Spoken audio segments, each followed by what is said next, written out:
This is the second part in Tanisha's story. I encourage you to go back and listen to her first episode before listening. The episode is by the same title, Tanisha, the Girl Child Safety Abandoned. In this part, Tanisha delves deep into the truth behind what really happens when the system fails to protect our most vulnerable children. Tanisha shares her experience growing up in the care system, the trauma she endured, the heartbreaking loss of her brother who took his life while also in care, and how she's coping and rebuilding her life today. This is a raw and important continuation of that story, Tanisha's truth, in her own words. Take care when listening.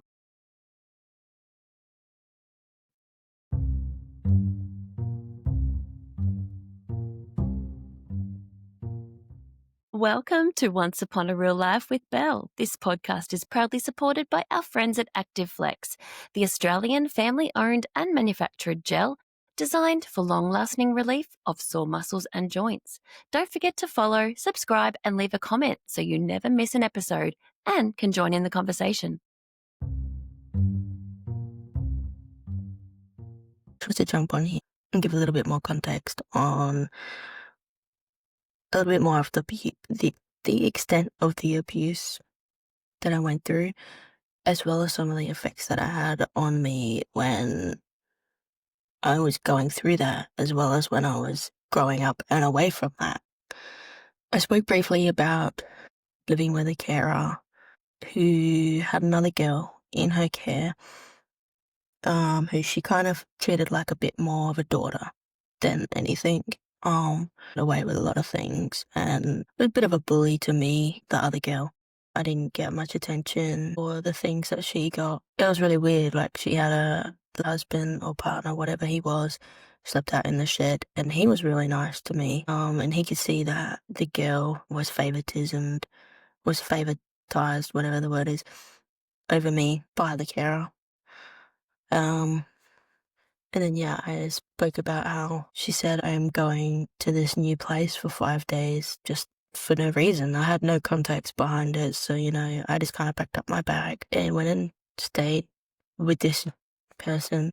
Just ended up staying there. I have no idea. Like, no one really told me why. At this point, I was 6 years old. Anyways, the care that I had moved from wasn't abusive. It was more just I didn't get everything that the other girl got. And kind of just a quick smack in the mouth or something like that. She'd get very angry at me because I was a bedwetter for quite some time. And in that house, I grew up having a lot of nightmares, which was weird. Anyways, fast forward to this new carer who I had randomly started living with. I'm Indigenous. She was Indigenous. It was right. At first, this carer had already had another girl in her care who was a couple years older than me. And she also had a husband who kind of came and left between work up until he did pass away. And we met this carer's family, extensive family as well, her daughters, and I pretty much grew up with her grandson. And she then also had a second grandson come along, so we knew him from a baby. Living with this particular carer was a nightmare. It was horrific. There's a lot that I went through. The girl who was already living there went through, and as well as my sister when she started living there. It's strange because she wasn't abusive straight away to me. She would just pick on, I'm going to give this girl a name because it's too hard to talk about her without automatically going to say her name. We will call her Mary. She was already abusive to Mary when I had first moved in. It was weird because I didn't think much of it. Beginning of it wasn't really like a bad abuse. It was just kind of a smack here and there, a bit of yelling. Like, it was kind of what I was already used to from the previous home. Nothing too physical, but that's it. That didn't last long. This particular carer turned out to be quite abusive. She did things that I'd never gone through before.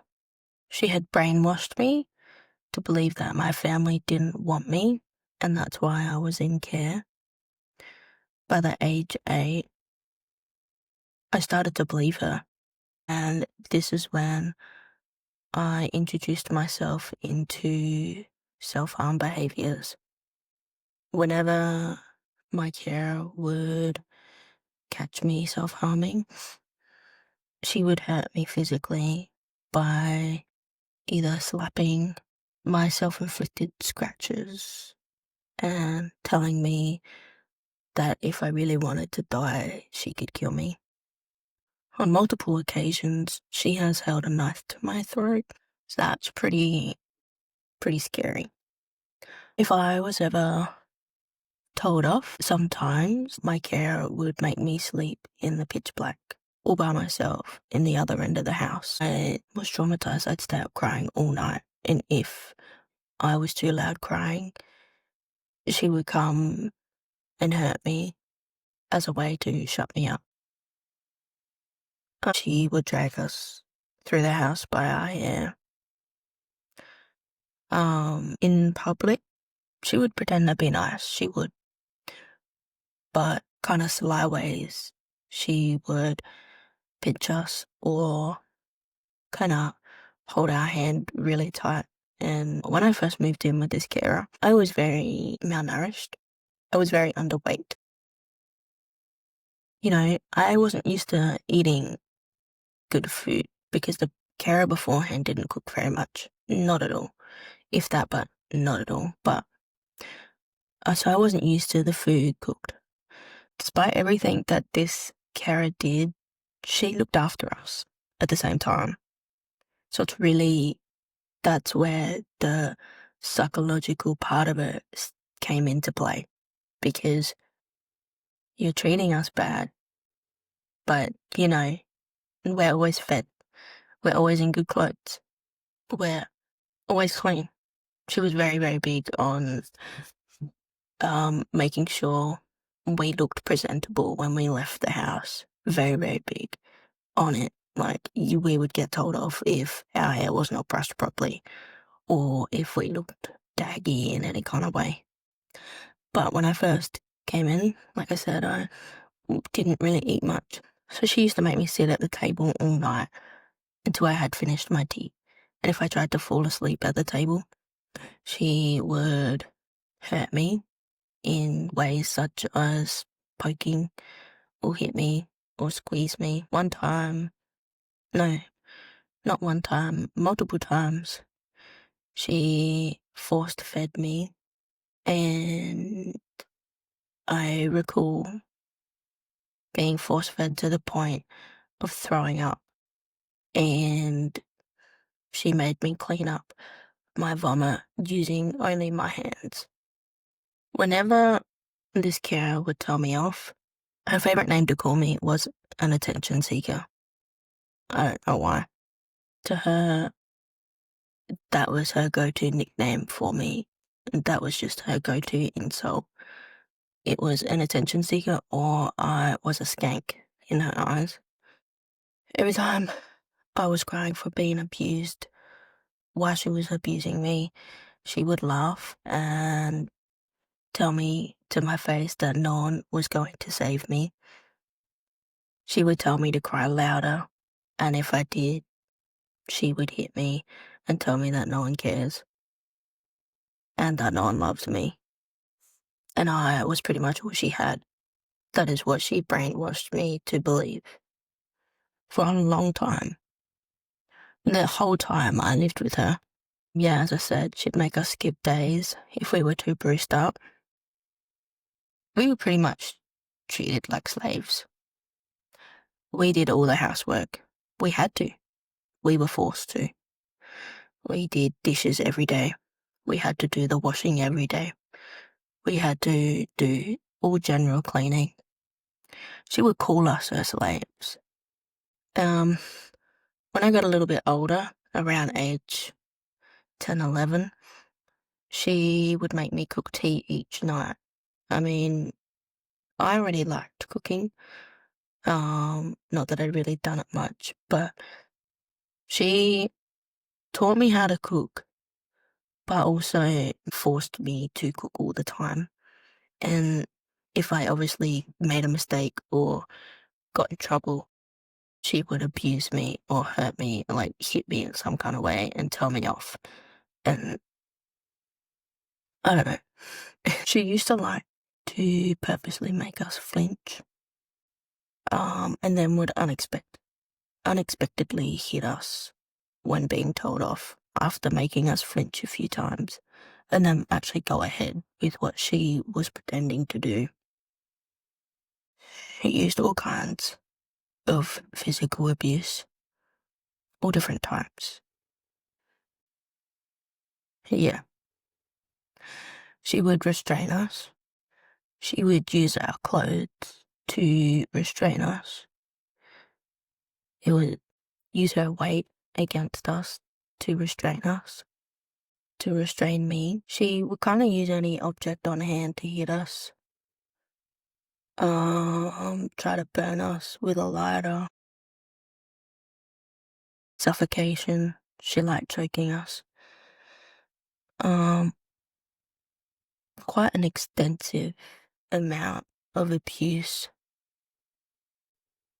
I remember a lot being hit with the broom or kind of any electrical cord around her. She would also do this thing where she would kind of hold our tongue and kind of almost pull it. It was a horrible sensation. Absolutely horrible and horrifying. Very scary. I've got a very big fear of being restrained and hands near my mouth. I can't. If anyone else's hand that I don't know or trust is near my mouth, I freak out.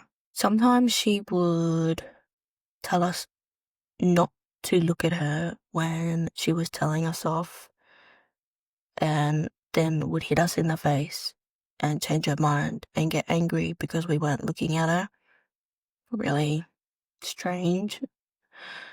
His family witnessed many times of the abuse after we'd moved to Geelong, but it never stopped.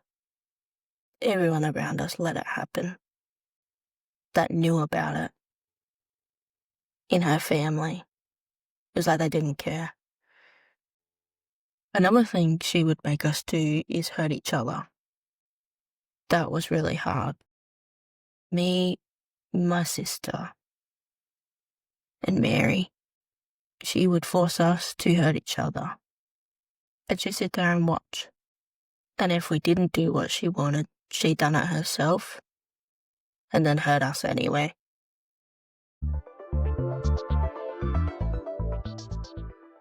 This podcast is supported by our friends at ActiveFlex, the Australian pain relieving gel designed for long-lasting relief for painful muscles and joints. Always read the label and follow the directions for use. If your symptoms persist, please seek advice from a healthcare professional. You can shop online at Chemist Warehouse or simply search ActiveFlex Gel.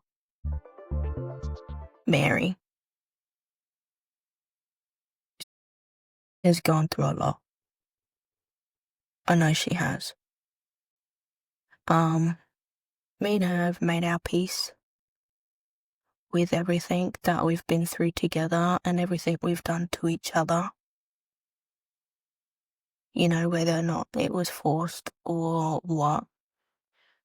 I didn't know as a child what anything sexual meant. I didn't know any of that stuff at age 7. All that sexual stuff.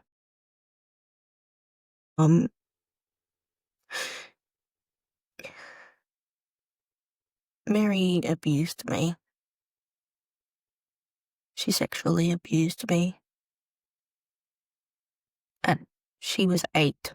No, 8, 9. I was 7. She was only 2 years older. She was just a child herself. At the time, I didn't know. I didn't know what I was doing, what I was being told to do, what she was doing to me, until I started doing sex education at school. And I was like, hold on, this isn't right. And I held a lot of hate towards Mary. It didn't go on for very long at all. No one else knew about it around me, I don't think. Like anyone older, any adults. I didn't tell anyone about it until till I was a teenager, maybe. But when I started learning about sexual abuse, I realized that Mary has gone through some things herself. Because how does a child know what that stuff is? She shouldn't have known what those things were. She shouldn't have known how to do those things to me and tell me what to do. Like, she shouldn't have known any of that, and she did. So as I got older, and talked to her about it after, like, when I'm like a whole adult now, I reached out and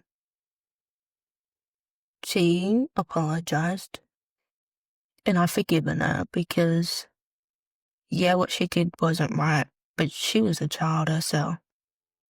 But she's just another child that DCP let down as well. I was really happy when she got out. She got out of there. I was always a bit envious that she did because I was like, wow, I am too scared to. I am too scared to.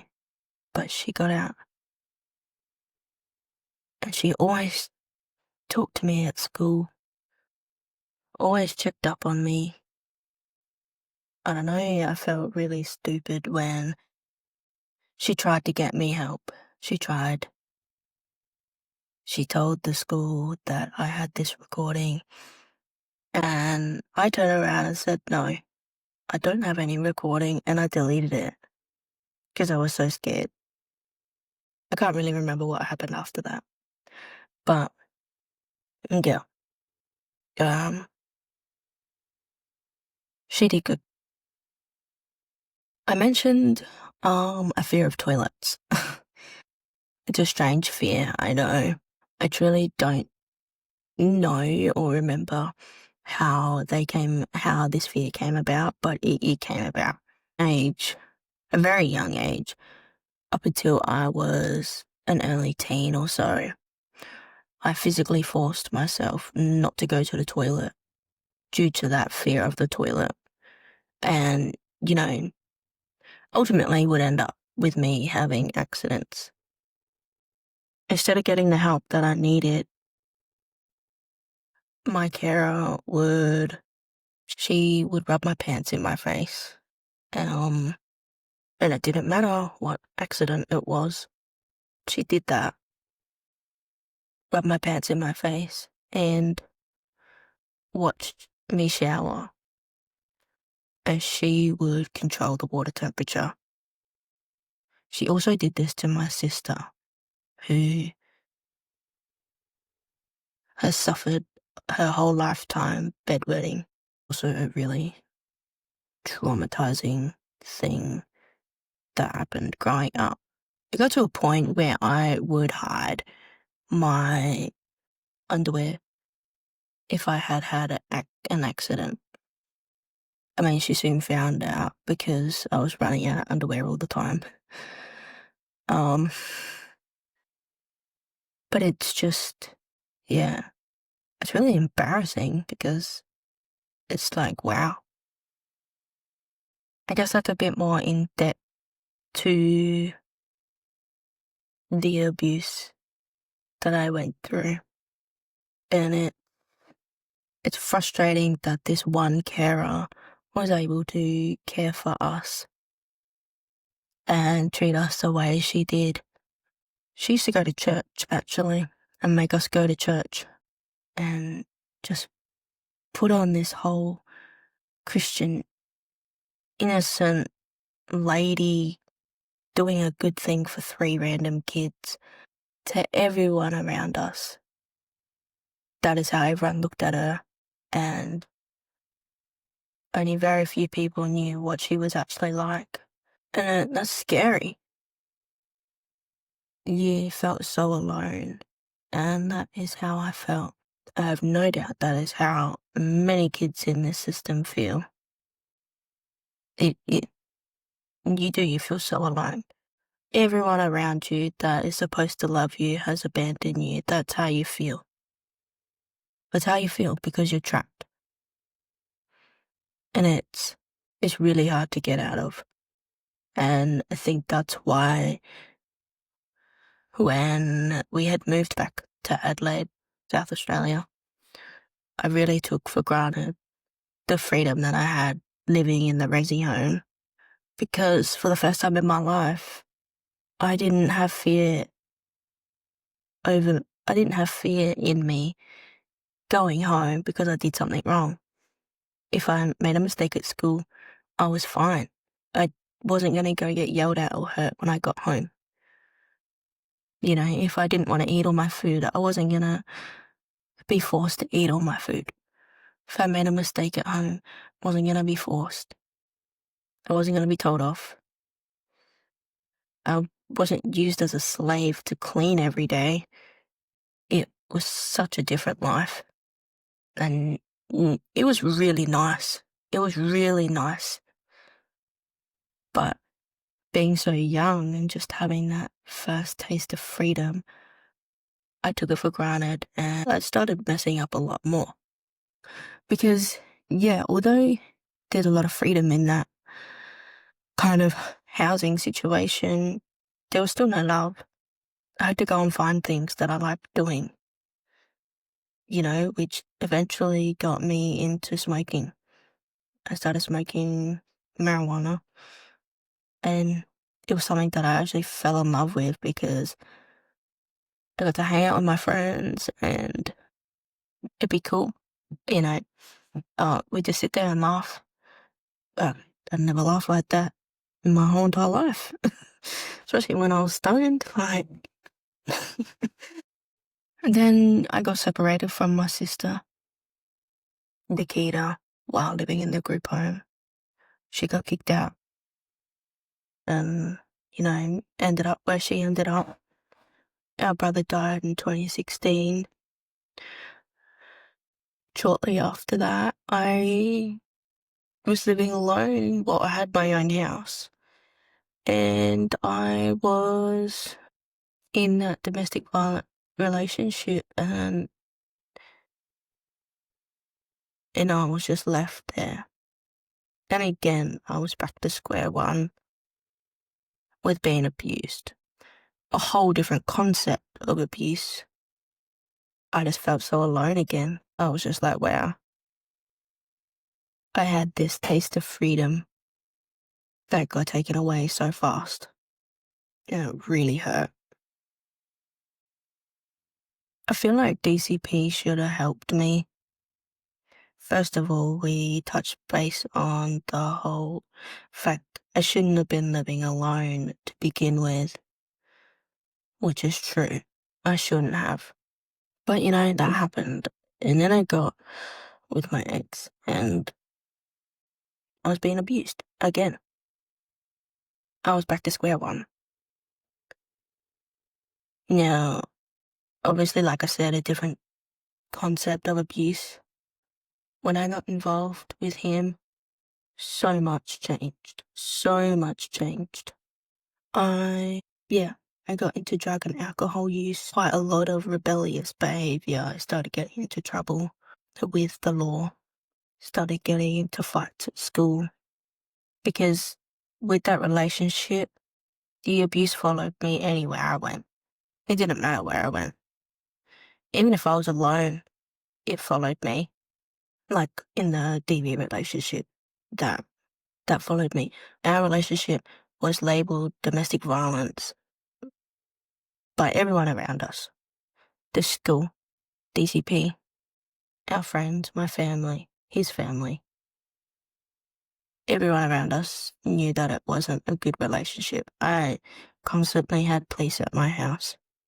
I am to this day, still paying off damage payments to my house because I never charged him with anything. And it really sucked because I had my whole childhood taken from me because of abuse, eaten up by abuse, just to live alone and have my teenage years eaten up by abuse once again. It felt like my life was worthless. And I had self-harm a few times as a kid, as I mentioned, back when I was living with my previous carer. But it got so much more intense when I lived alone and when I was in that relationship especially. I started drinking since I started going to Headspace. I had a lot of diagnoses chucked my way, possibilities of, oh, this could be wrong with you, this could be wrong with you. And, tried a lot of different medications. And there was one in particular that I was put on Seroquel. I used to abuse it a lot when I was drinking. Yeah, a lot of my time I spent alone and very, very sad. Just didn't want to be here anymore. I mean, the night we were told our brother died, saying, I had to tell Nikita. I was the one that told her. And that was horrible. Nikita and Zane's carers, when they were really, really little, knew each other. So they got to see each other quite a lot.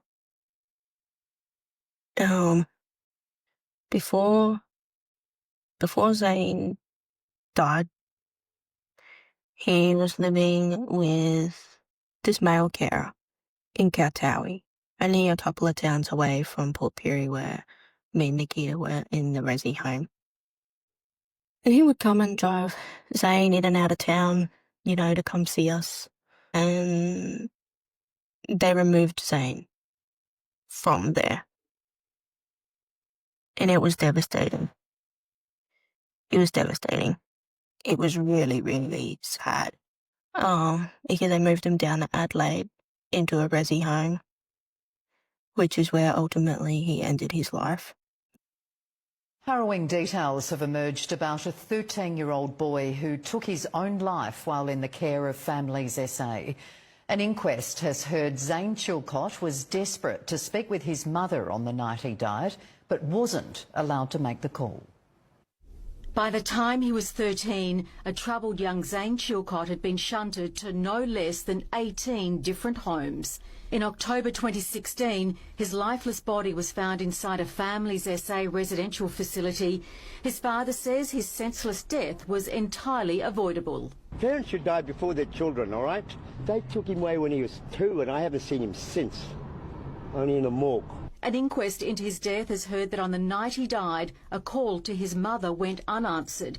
He wanted to try again, but staff refused the request because it was his bedtime. It was 8:30. It was an hour and a half later when staff made the heartbreaking discovery during a routine room check. The teen had left one final message. I don't want to be in care. I want to be with you, Mum. I always thought what it would be like if I lived with you and my sisters, always there when I wake up, and to say good morning, Mum, and good night, Mum. My Mum, it's not your fault. I did this. It's my choice. You will always be in my heart. I love you, and goodbye. If my son would have had access to a phone to ring his mother up, I reckon this wouldn't have happened. The inquest was told the teenager was also the victim of alleged sexual abuse by a carer. The court heard Zane was just weeks away from giving evidence against the foster carer. His family now fears the full extent of the allegations will never be known. Counsel assisting the coroner said there were significant deficiencies in the level of care provided. The department basically turned a blind eye to Zane and failed to make any inquiries about the suitability of his living environment. At the end of this, someone has to be held accountable. Deanna Williams, 7 News. Yeah. After our brother died, Nikita fell into addiction. Like a really bad addiction. Her whole life changed. No one helped her. I tried to help her. But it was also really hard to help her because I didn't know what to really do. I'm only a year older than Nikita. I didn't know what to do. I'm in a house living alone in a very bad relationship at the time. I didn't know what to do. I didn't know how to help her. I did what I thought I could do. I tried. But we were both still in care at this point. They should have done something. DCP should have done something. They should have realised that she needed help after our brother died. But they didn't. They didn't help her. Even if they helped a little bit, they should have kept doing it. I'm not quite sure on the extent of help Nikita has received, well, when she was in care, but it wasn't enough, regardless. She got put into her own house at about 16, 17, while in the midst of a drug addiction. Why are you putting a child in your care, in a home, to be alone while they've got this addiction that clearly need help? And the same for me. Why have you put me in a home to live alone, knowing well I'm in a very bad relationship and I'm stuck, I can't get out? I didn't know how to, which is why ultimately, after 7 years, I moved. My only escape was to move. I contemplated moving for quite a few years by the end of it. And one day I just had to. I lost all my friends, being stalked, being whatever. I couldn't handle it anymore. I genuinely couldn't handle it anymore. So I moved.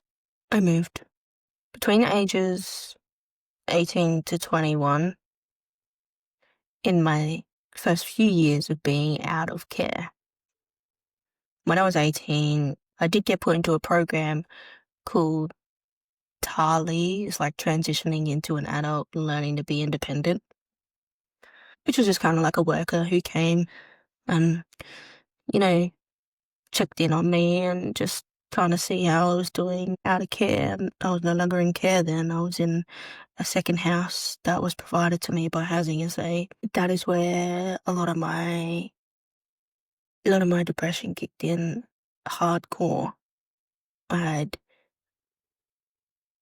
couldn't count on my hands how many near-death experiences just about, or hospitalizations, because of the drama I was going through with, like, in and out of my DV relationship, watching my sister fall into addiction. Like, this is what, if I'm 18 to 21, she fell into her addiction at age 14.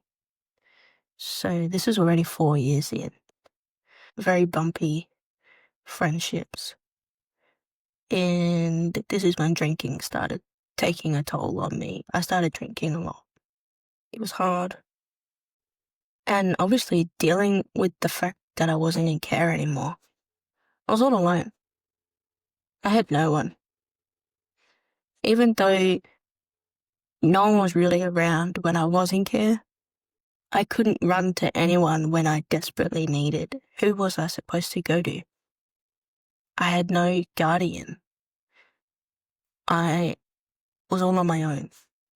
At least whereas in care, I knew I was under their guardianship.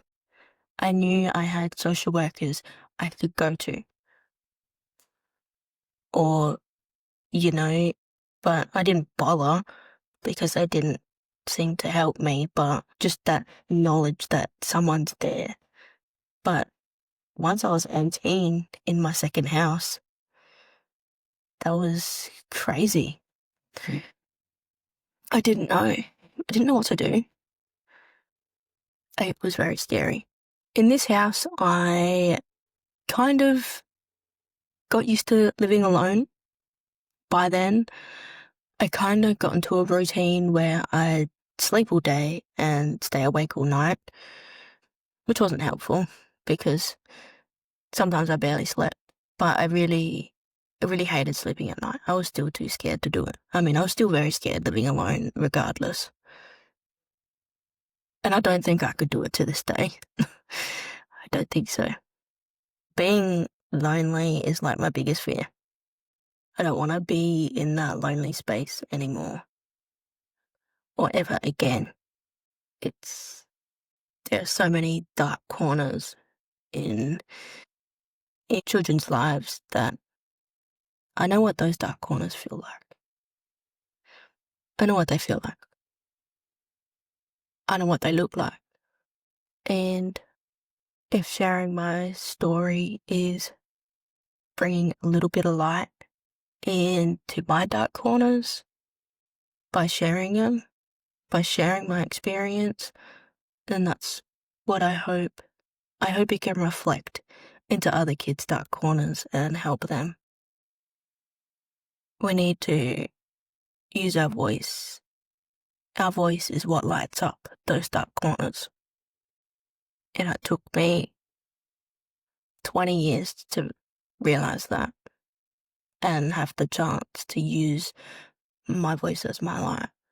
And here I am having this amazing opportunity, and I'm really, really grateful because I hope this can shed a little bit of light into other kids' dark corners and give them a little bit of hope and strength to step up and use their voices to light the whole fucking corner.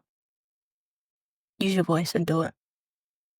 Well, as I said, I moved a town away. Ever since then, well, like I've explained, my life has been pretty much turned around. It has been so great. What I've been through doesn't scare me anymore. It makes me who I am. My past does not define who I am. And I will not be like the bad people I have come across in my life. I will be so much better. I'm going to break that cycle and hopefully encourage other kids or adults. Be that break in the cycle, man. When I first moved and met my current partner, his name's Aaron, I was a mess. I genuinely didn't know how to function in a relationship. I didn't. What did I know? I knew how to react to abuse and to be abused, and that's all I knew. So I've had to learn a lot of things. I've had to learn a lot about myself and my mental health.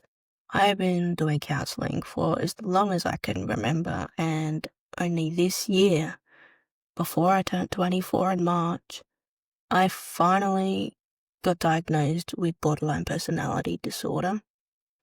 And I'm finally doing the right therapy that I need to help me. So when I first moved here, I tried to I had to look after my mental health a bit more. When I moved here, I was determined to change my life around.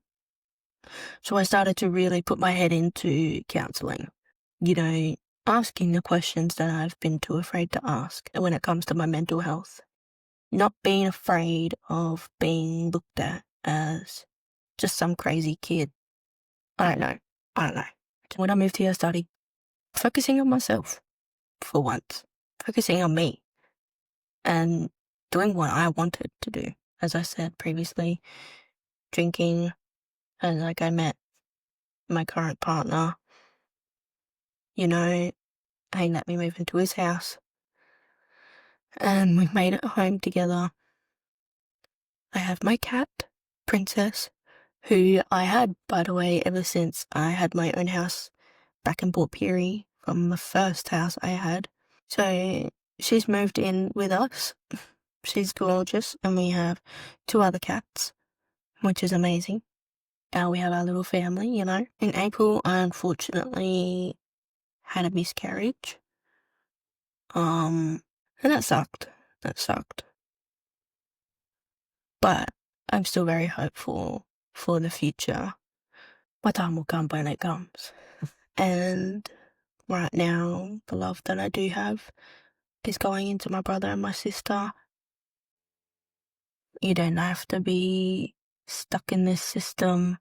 Like, when I first got out the system, when I first turned 18, I thought, this is it. This is my life. I'm never gonna change. Nothing's ever gonna change. I'm stuck in this cycle. And it wasn't until 18, 19, 20, 3 years later that I was like, nah, you know what? It's time for a change. I can do this. I'm gonna do this. And just said, fuck it. Fuck it. Fuck everyone that's hurt me. Fuck everyone that's let me down. I'm gonna go and make something of myself. And I moved away from everything negative. I moved away from the abuse. I left that heart behind me. And the drugs I left behind. The drinking still lingered for about a year when I first moved.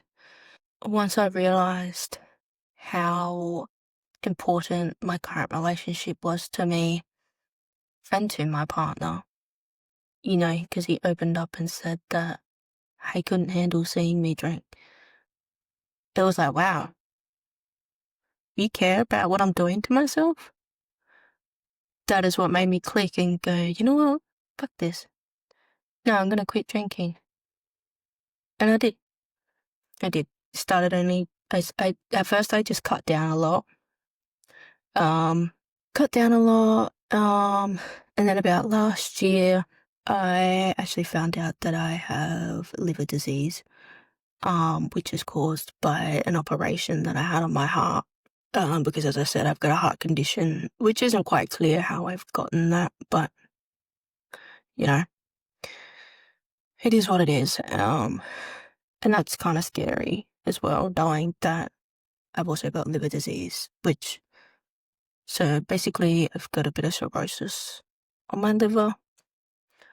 So that's been really scary. So I haven't drank since last year when I found that out. And honestly, life's been pretty good.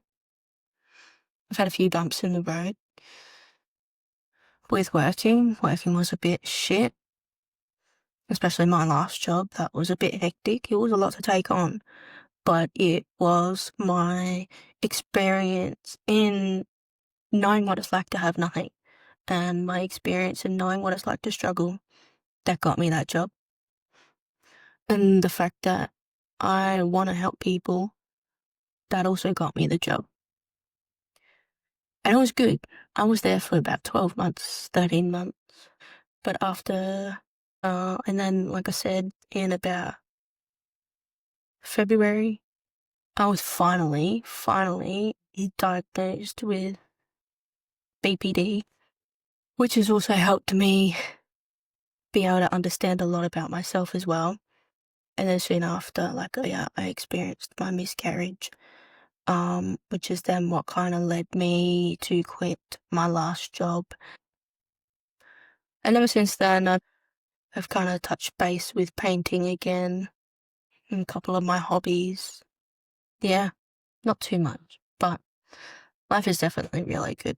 And now I look after my brother. He's a shit, but I love him.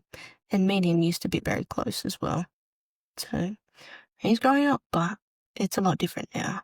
But we're getting there, and that's really good. And I was finally able to get Nikita some help, so it was also a big win for me for this year. So, I mean, as shit as this year's been, this year can suck it. I think I've done really good this year. And I'm almost finished my learners, so that's really cool. Because I had my own learners as a teenager, but I had no one to drive me and do hours with me because DCP couldn't really provide anyone to do that with me. Although they did pay for 10 lessons, but I mean, you still had so many hours to try to do with someone, and I knew no one. So, but this time I've had people help me drive, and I get to go, hopefully, before the end of the year, get my Ps. So that's great. Again, this has been an amazing opportunity. Don't be afraid to speak up and let your story out. Don't be afraid. Every child in care has the right to be safe in their home. It is the law. If you don't feel safe in your home, say something. Don't be afraid to say something. And I'll tell you right now, DCP, you're a piece of work. DCP do not like me because even after I left care, I've helped a few kids, kind of get the things that they're supposed to be helping you with. So, if you're ever struggling, let me know. I'll deal with them. You all have the right. It is your right to be in a safe home. It is every child's right. In care or out of care, it is every child's right to be safe in their home, to be loved in their home. Hopefully we can make a change. Together, we will make a change. Change is gonna happen. It's gonna. Thank you.